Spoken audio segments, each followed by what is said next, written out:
Welcome back to 755 is Real, a special trade deadline edition. While there's a game being played and the Braves have jumped out to a 4-0 lead on Mr. Burns and the Brewers, two-run homer from the sizzling hot Austin Riley, who Man, he's who hot right has now. 5 homers in 4 games and 7 in 8 games. I mean, he's just as hot as you get right now, man, with the power on the trip. I did the whole trip, and he was just like every time he came to the plate, you thought he might hit one out. It's like some of the balls he hits too, they look like pop-ups, Yeah, and then they almost go in the upper deck. He swings so easy. I think he's just so big and strong. I mean, it's probably one thing yeah. he has to remember is just to swing easy, and the power's there. But he's been doing it. Did you see the ball he had at City Field that landed Yeah, up there where Chipper hit one yeah, by the restaurant? yeah. That's no joke. Of course, Panda hit or not Panda, Polar Bear hit one Alonzo. even. He hit Yeah. one even further. The Well, third deck, man. I haven't seen a ball hit that third deck before. That was no, he crazy. he gets it all when he gets it. That was better than the home run derby. Watching him hit one up there third deck. I don't know. But Homer Derby's pretty cool. That was a good one this year. but it looks like the Braves have got the kind of shot in the arm or the burst of energy that you'd hope between that and playing that Hank Aaron weekend. They've come out like gangbusters in their first game back from a long trip that, it wasn't as great a trip as they'd hoped to have, but it was pretty good. 5-4 against the Phillies and the Mets and taking a 5-game series from the Mets. You had to feel pretty good about yourself considering everything that's happened and all that. And then you make the additions they made today, which we're going to talk about. Yeah, I mean, I watched that series against the Mets, and you can't tell me they can't win this division. Exactly. You know? Anybody that watched that Mets team for 5 games in 4 days could not have come away going, especially without Jacob DeGrom. Yeah, yeah, that's a big one, and but they did get Baez. I mean, I think that's a big Yeah, pickup. But that's a big get for sure. When they get Lindor back, if Lindor can play anywhere near his capability that he was in Cleveland, that yeah, all of a sudden is the most dynamic middle infield in yeah, years, man. yeah, That's like pay to watch those guys play. yeah, up the middle. Yeah, Yeah, that's some excitement there. But yeah, I'm with you. I thought the Braves watching them play them and watching them play the Phillies, any of those teams can feel good about their chances to win this division. It's wide open. yeah. I mean, and that was kind of the thing going into the deadline is I felt like this was a division where a couple big moves could really make a difference for whatever team made them. Yeah, and all the teams made moves. Yep. I thought the Braves made good moves. They got 3 outfielders and a reliever. Would it have been better? I thought to get 2 relievers and 2 outfielders. Yeah, but those deals weren't there for him to make without giving up more prospects than they wanted to. Yeah. Um, he still didn't get any of his top prospects, but they traded away some guys that people want. This kid they traded away that was a top 30. They traded away this DeVito. That we'll get to some of those guys, but they traded away Bryce Wilson, who a year ago he had a lot of value in the playoffs after he outpitched Clayton Kershaw for sure. But that's a position of strength for this team. They could afford to do that with that group of Kyle Wright and Bryce Wilson and those guys. And I think it's going to be important to remember, if Bryce Wilson just does okay this year, but he gets to stay in that rotation all year. Yeah. And then he matures and grows. Like you have to analyze it. Like he wouldn't have gotten that opportunity to struggle here because this team's trying to win. You've talked about that. Yeah. I mean, he's going to go to like Pittsburgh. He's going to get his starts. So, yeah. I mean, that's a really good thing for him. And you got to remember that if the guy goes and turns into a really good pitcher, he might not have been able to turn into that guy here. This year and next, I guarantee he's in a rotation next year, pitching every 5th day. So, yeah. But they give up him. They get Richard Rodriguez in a deal that went down just 4 minutes before the trade deadline. The closer from the Pirates. He's a guy that a few weeks ago we thought would have been a great get for them. Now he's struggled some post sticky stuff. I don't know if it had anything to do with it, but he pitched great in like his first 19 games, had an ERA under 0.50. Since then, it's been a little different. But really, the damage has been done in a few games. He had a few multi-run games. For the most part, he's still been solid. And so I think it's a good get. Again, big thing for them is he's still got 2 years of control after this one. Yep. So that's a nice add for your bullpen. He's 31 years old, so he should still be strong for those remaining years of that contract or arbitration. Yeah, and he was pitching in that closer's role. He's got 14 saves. So, I doubt he'd be the closer here because Will's done a pretty good job lately. But That's what Smith said. Just having a guy that can handle late inning pressure and another guy to throw out there, especially Martin's been a little bit rockier lately. Yeah. I think it was a big pickup. Yeah, another guy that you could stick in like the 8th inning and you could drop. Feel good Martin about down, it. And Luke and everybody just more comfortable in there, and you can interchange those guys too depending on the matchups and all that. So I thought that was a good ad. Then they had 3 outfielders. The big one that everyone wanted, I know, was Adam Duvall, which they brought him back from the Marlins, and he's in the lineup tonight. He's the one guy that got here, was able to get here in time. The other guys will be here Saturday. Jorge Soler is the other one. George Soler from the Royals, and Eddie Rosario from the Indians. Rosario's on the IL with a oblique, but he's supposed to go on a rehab assignment in about a week, and he should be back mid-August, about the same time that Travis d'Arnaud gets back. Soler, man, this is a guy with huge power, and he can crush some left-handers. Yeah. I think just overall, it's definitely an upgrade over what they were throwing out there. Yes, and I think you had to make those moves. Yes, now you got an assortment. I mean, they would have gotten, if they could have got a superstar player, everyday player, without getting up a ton of prospects, they would have done it. But instead, they went this route, and they've got depth, and they're going to do the platoon thing, which the Dodgers have done so well, and a few other teams.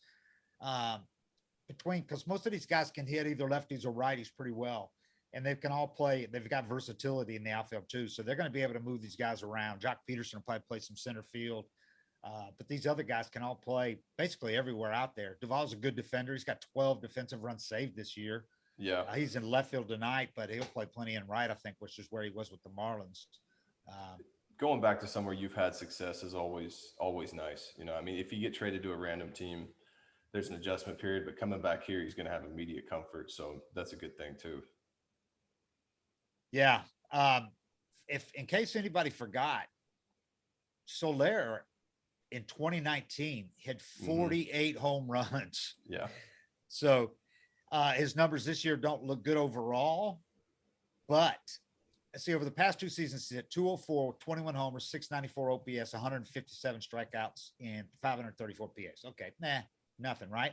But they're getting him while he's hot. He's got 6 homers, 389 OBP, and a 900 slugging percentage in his last 9 games, 36 plate appearances. So he's looked like he's really turned it around.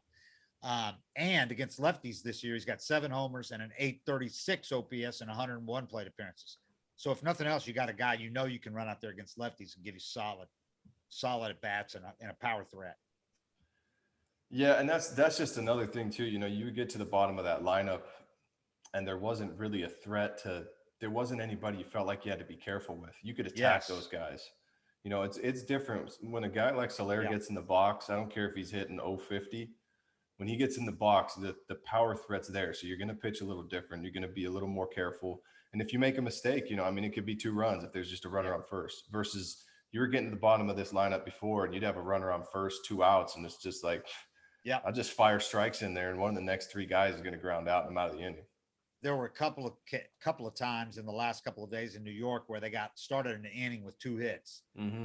And the next 3 guys just went boom, boom, boom. Like they struck out all 3 of them one time. Yeah. You're looking at the bottom of that, the bottom half some nights with 4 guys with those 3 outfielders, or with 2 outfielders, and the pitcher and the catcher. Kevin Smith catching or Vogt catch. Either way, you got 4 outs down there basically, more likely than not. So to add a guy like that could run one out of the yard at any time is pretty nice. It helps, and he'll hit some big ones. And Rosario, a couple of years removed from being a really good player. Yeah. So that was kind of a salary dump for Cleveland, but the Braves at the same time dumped Sandoval, who's done nothing for them. And they did it without, it was kind of a dignified way for Sandoval to go there and pinch hit there rather than just releasing the guy. Yeah.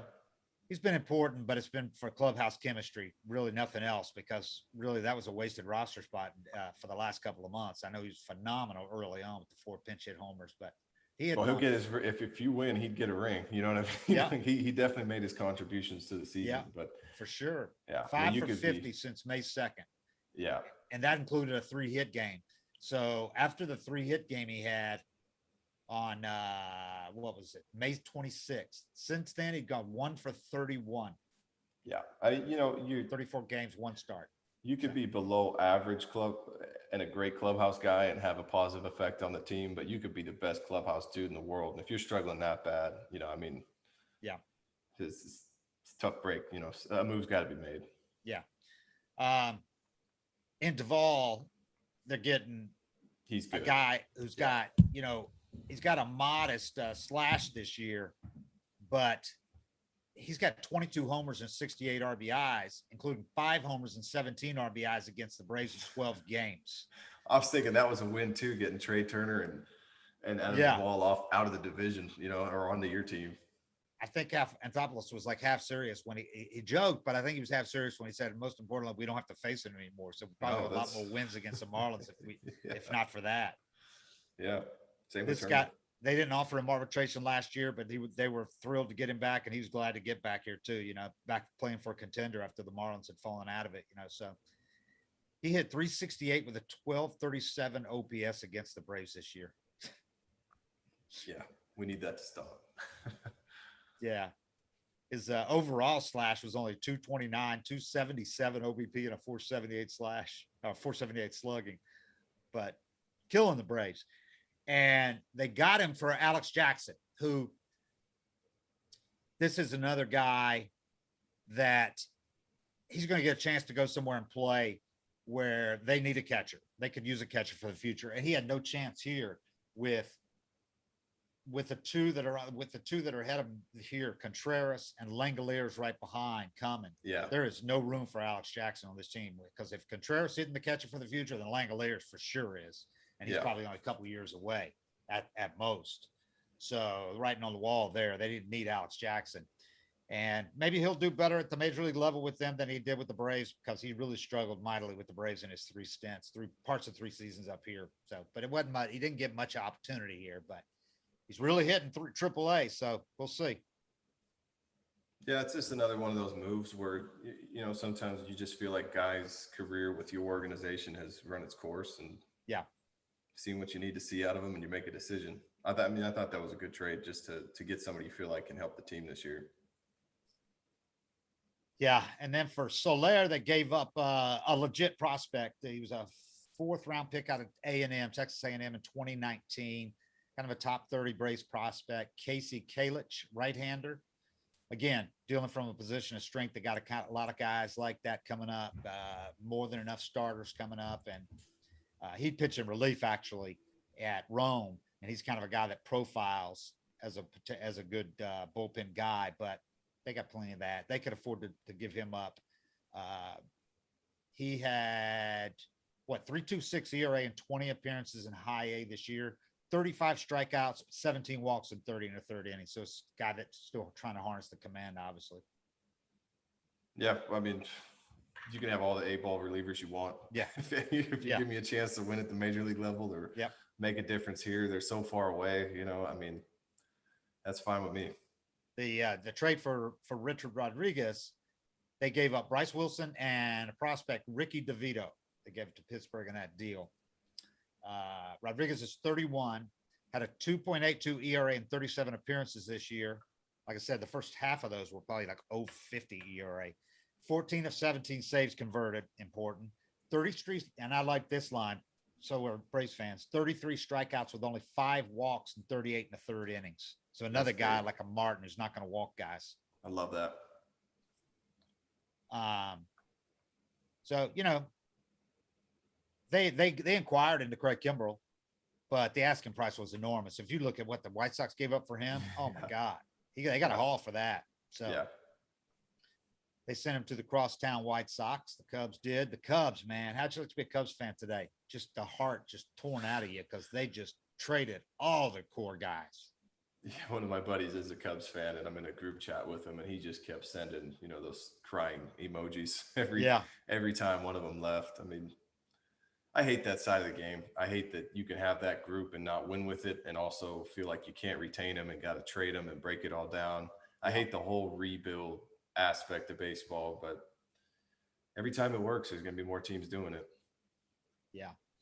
I just realized the Braves, they were the only team with 3 players with 20 or more homers this year. At least a couple of days ago they were.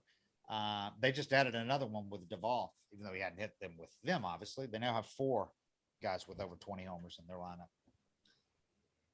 And Riley is going to catch Acuna before long, the way he's going. Acuna's got 24. She might catch him tonight. He's already got one. Ridiculous. Anyway, all right. Well, there was if you were watching that trade deadline at home, that was like watching a game, a great game, because there was deals going down left and right. I didn't even know what was going on. Because normally there's like a big trade. Yeah. The night before and then the day of. Yeah. And it was like every 6 minutes, a major fire, man. Like season altering trade was made for some team. Yeah. I haven't seen a trade deadline like that in a long time. And going back to what I was just saying, I think that's great for baseball too, that there's that many teams going for it and making moves this year versus just holding on to their prospects. There's so many teams that are close enough to go for it, and they can't slip in a wild card, because there's so fewer playoff spots this year. So you got to go win your division. Most of these teams are going for a division title. And like we were talking about for the podcast, it's different than it was up until a couple of years ago, because teams could always pick up, like the Braves used to make up deals in waiver deals in August. You could always add a guy. We got Derek Lee in 2010. That was a big one. And that's a superstar caliber. Yeah. Right. Yeah. Right. And now they got to be on your team by July at the trade deadline. The only guys you can trade that can be traded in August are non-40-man roster guys. And the only other guys you can get are waiver claims, guys that are DFA'd. So not a lot of difference makers in that pool. No. So the Braves thought it was absolutely necessary to improve their outfield depth, because you've seen already they have none of their opening day outfielders on the team now, Yep. And are active. So they thought, what if we have another rasher injury, another couple of injuries to a guy like Jock Peterson, or a guy like, Almonte, or any of these guys? What are they going to do? They have to dip to AAA, which, it says something, frankly, about the confidence or lack that they have in, Pache and Drew Waters to come up right now. They don't trust those guys can come up in a playoff drive and contribute. And why should they? They haven't seen them do it. And they saw Pache struggle mightily, early in the year. So they had to go out and get depth. Now they're covered. If they have an injury or two, they're going to be able to stick guys in there that have been through this before, guys that have performed, veteran guys that are, that are not over the hill. No, that's one thing I really like about getting Jock. If when it comes to playoffs or big games or big moments, he's not going to shy away. And I think that's just something that you really can't create without experience. Some guys are just born for those moments and they can do it when they're young, but a lot of guys got to go through it to get to where he's at. But I feel good about him in big games. Yeah, you could argue that they have the postseason pitcher of the last half decade or so, and Charlie Morton. He's got the best numbers of anybody in a postseason in that span, and arguably one of the best 2 or 3 postseason players of the past decade with Jock Peterson. What he's done in the postseason, he's got again and again. His numbers in the postseason are just astounding, man. Yeah, especially in the World Series. Like, the bigger the stage, the bigger he comes through. Yeah, so and I think picking up those 3-4 outfielders, if you hit with one of them, if one of them really hits, and then Darno comes back and he's himself, the whole lineup changes. The depth of it's completely different than what they've been battling through the last couple months. Yeah, no doubt. So good trade deadline day for the Braves. I know people were frustrated because Alex is so quiet and there were no rumors hardly at all about the Braves being involved, but they had actually checked into Max Scherzer early on. Then it became apparent he wanted to go to the West Coast. He could veto any other trades, and the asking price was going to be huge. The Dodgers ended up getting him and Trey Turner. Are you kidding me? That is a huge deal. I don't even know where Trey's going to play, because Seager's a damn good shortstop. I think they're going to play one of them at second base. I think they said they're going to play Seager at second. I think so. One of them's going to play second base, man. That's a hell of a team. Jesus, man. They already had the most talent. Look at that rotation. They lose Trevor Bauer, and it's like, okay, no big deal. They're still fine, and then they get Scherzer. They lose the Cy Young Award winner, and they bring in another Cy Young Award winner. Yeah. 3 Cy Young Award winners. And that's the thing about it too, is like when you're in that position and I don't care who they gave up to get Scherzer and Trey Turner. Yeah. Like you're a World Series favorite now. Man, they gave up some studs too. Did they? Oh yeah. Yeah. They gave up their some of their top guys, their top two guys. So, but they're the Dodgers, man. They'll fill those holes they'll throw money at free agents if they have to. Yeah. But if you're the Giants and the Padres today, you're like, oh man. Especially when the Padres thought they had Scherzer. Yeah. Yes, I know. The day before they thought they had him. And the Giants, you played your asses off and maintained this lead all season. And it's like the Dodgers are like, okay, we're not done. We're going to load up even more and come after you. That sucks. But yeah, but I liked Alex Anthopoulos. He was candid, man. He said that was not disappointing for us to see, for if you're in the NL East, to see those guys leave, Scherzer and Trey Turner. At all. Trey Turner has killed the Braves throughout his career too, man. Yeah. I mean, killed them. Yeah. So, yeah, and Scherzer's done quite a bit against them too, even though they've hit him better than most. But yeah, nice to see those guys depart if you're the Braves and you face those guys a few more times. Yeah, and I mean, honestly, those are the teams you got to stack your wins against too. Them and the Marlins now trading away guys. That's what's going to change the division. Go back to DC in a couple of weeks, and to Miami on the same trip. Yeah, two dudes that killed you aren't going to be there. Exactly. But DC, Miami, Baltimore. That's a trip like the opposite of the trip they just took. That's a trip where they should win all at maybe 2 games. They really make some hay in that trip. What else did the Mets do? Did they just get Baez? That was their big one. I don't think they did any other thing major, did they? Because they were waiting for them to do it, and they didn't. I thought they were going to do something. Philly's got the 2 pitchers from the Rangers. Yep. Kinsler and the other dude. Yeah, I thought the Mets would do something kind of crazy. Like, I thought the Braves should have get Chris Bryant or Ian Kennedy. Yeah, Kennedy. Yeah, and Bryant was rumored too with the Mets. Mm-hmm. What did he end up doing? He ended up going to? Fuck, man. I got to look it up because that was late. He definitely went. Yeah. But there was 700 trades. He went to the Giants. The Giants got Bryant. That's right. And that was the guy that was like the perfect fit for them. Everybody had said like all week long. Yep. That's the guy they should go get.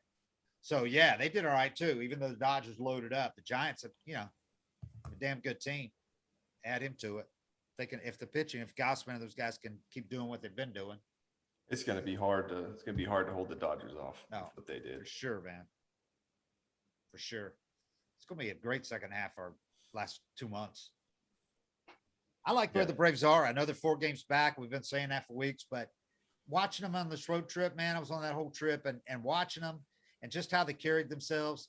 I never saw any kind of a disgusted or dejected look from them at all. And I haven't the whole year, but they still believe. It's almost like they know a lot of people have given up on them, but they haven't given up on themselves. And they have the same. They don't have any games where they're down 2-0 in the 4-0 in the 5th inning and they're just waving a white flag and just going through the motions. They don't have any of those games. So they don't have quite the same comeback offense as they had last year, but they still play hard. Well, I don't know. I mean, it's just they just haven't been able to put it together, one thing or another all year. But if they do, they're the best team in the division. And the rotation has pitched well enough lately to go on one of those runs. Yeah. And now you add some to the bullpen, maybe you can do it. Yeah. But even, if say right now you had a 3-game series to end the season against the Mets and they're down a game. Yeah. I feel like this team would play a different kind of baseball in that situation versus, I don't want to say you get bored with the regular season. Yeah. And I think maybe you start taking some of it for granted. Like we're just going to be in the playoffs again and it sneaks up on you. But a big series against the Mets, my money be on the Braves. And remember, they're going to have Darno back middle of August. Eno's going to come back. I think they're getting him stretched out now, but I think they're going to put him in the bullpen. You add Eno into that bullpen after adding Richard Rodriguez, all of a sudden it's getting a lot better fast. Yeah. Yeah. So, yeah, I mean, if Darno comes back and he's hitting anywhere near like he did last year, it's a game changer. The upgrade over Vogt and Kevin Smith, whichever one they keep and don't keep. I'd keep the upgrade is huge. Yeah. I'd definitely keep Vogt. He's got some power in his bat still. I would too. Yeah. And he really is good calling games and all that. Yeah. He cares. Yeah. Yeah. I think they both care, but Vogt's a better player. Yeah. Works well with those guys too. So we'll see. But they got through the toughest stretch. I mean, they got through that stretch against the Padres, the Rays, the Phillies, and the Mets, and now they're up early on the Brewers. This is the toughest stretch of the year, and they're at the very tail end of it. So they got through that without losing any ground. So, and now they've made some moves. So we'll see where they are. But they're going for it. I know some people wondered if they were selling. That was never an option. I mean, and Alex said today it really didn't matter what they did on this trip. He heard people saying it really mattered what they did on this trip. They weren't going to make a decision based on that. They had felt good enough about their team and know what the Mets were about that they weren't going to let this dictate what they did at the trade deadline. So, well, you're not looking at a team like the Dodgers or the Padres ahead of you, and that's a huge thing. It's like a week can change. The standings can flip over a week period. It's easy to look at this division. Yeah, there's teams that are just like, we're not catching them, but that's not the case here. So it doesn't really matter how you played or, how bad things have gone. If you're only 4 games back or 4.5, and you got the squad these guys have, and they can get hot at any minute, why wouldn't you go for it? Man, your guy out there, your GM, put his foot in his mouth. Oh my God. Trades Graveman after they have a big win against the Astros. And then he says, by the end of the week, it's going to make sense. You're going to see. I think he thought they could just go out and get another good closer, which they did, and that people are going to forget about it. But he did. He took out the human element. Everybody loved this Graveman dude, man, out there. It's crazy because they still play highlights of the 1995 team that was, way back in the standings and went on this crazy tear to come back and win with Griffey scoring from first on Edgar's double. But the whole thing, the whole my oh my thing it was like almost lovable losers was like the way people looked at that team. Was they weren't supposed to be as good as they were, but the group was performing in a way that everybody got attached and went along this ride with them. And they were starting to do that again. Like they were down 7-0 the night before and came back and hit a grand slam, bottom 8. They were doing crazy stuff that for me only is explained as like team chemistry and a group coming together to do it. Yeah. And they have their biggest win of the season the next day. Like one of their biggest clubhouse guys gets traded for, just a random catcher, good player, but to the team they're playing. To the team they're playing. Yeah. They just beat that's leading the division. I mean, yeah. Come on. It was just not a competitive move. Yeah. It was not. It didn't. Their players were the stuff they were saying in the papers. Yeah. They were saying stuff like, man. He's sitting up there in his, suite playing fantasy baseball. He never shows his face down here. It's despicable. They were saying shit like that. Wow. So, I mean, for players to be in that mode, I could get the frustration was growing. They were saying at some point it's got to be about winning. And he made some moves. He got a starter and he got that guy from the Rays. He got a relief pitcher to close, but it's hard to replace that vibe. Right. I wouldn't mess with it. That's something that I would never mess with. Raven was having a great year, man. Yeah. They got control and all that on this guy. So, all right. Well, we'll talk again on Monday or Tuesday after this weekend series, Hank Aaron weekend against the Brewers, and see what the Braves can come out of here with and see how they do with all their new guys. Some of the other guys will be here by then, and see what Snit does with the lineup. It's going to be interesting to see. Yeah. And who he uses to close. I think it'll be Will Smith, but we'll see. Yeah, I think so too. I think you keep him there. Let Rodriguez kind of jump into a late inning role. Maybe if they win 3 or 4 in a row, certainly if they win 4 in a row, they'll use Rodriguez on one of those. They're not going to use Will Smith 4 days in a row. I don't think he wants to use him 3 days in a row if he can avoid it, but we'll see. No, it's a nice luxury though, knowing you can use them 2 and throw somebody in there you feel good about. But so far they haven't had that issue. No. They'll get going. Yeah. This will be a boost. It should be. All right. Appropriately, 7:55 is real on Hank Aaron weekend. We're out. Thanks for doing that, guys.